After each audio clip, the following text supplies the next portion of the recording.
Chapter 26, Teachers' Examinations. Through a March snowstorm, Laura rode to town with Pa on the bobsled to take the teachers' examinations. There was no school that day, so Carrie and Grace stayed at home. Winter had been pleasant on the claim, but Laura was glad that spring was coming soon.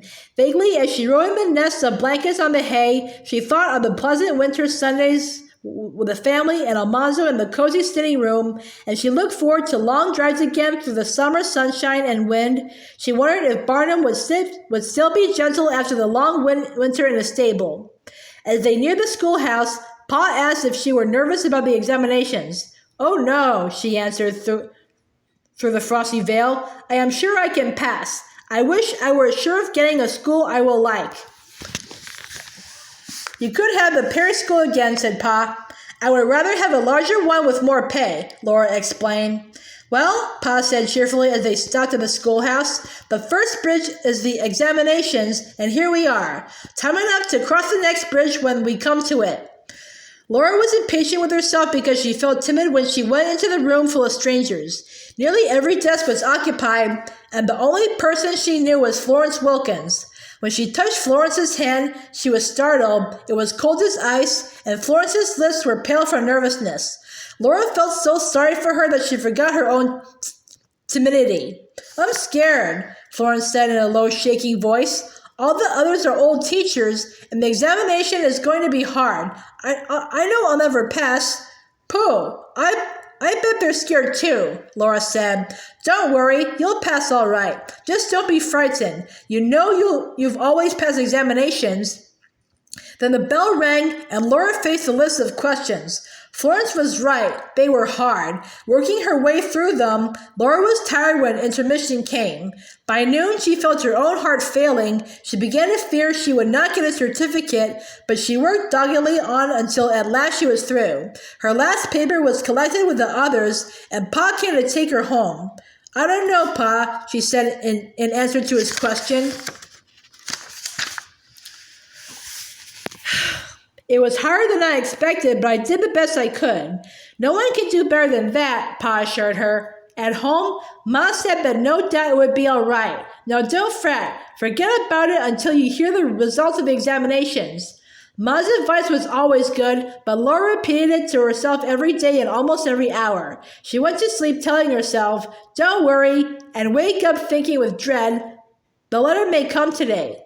At school, Florence had no hope for either of them. "It was too hard," she said. "I'm sure only a few of the oldest teachers passed it." A week went by with no word. Laura hardly expected Almanzo to come that Sunday, for Royal was sick with the grippy. Almanzo did not come. There was no letter on Monday. There was no letter on Tuesday.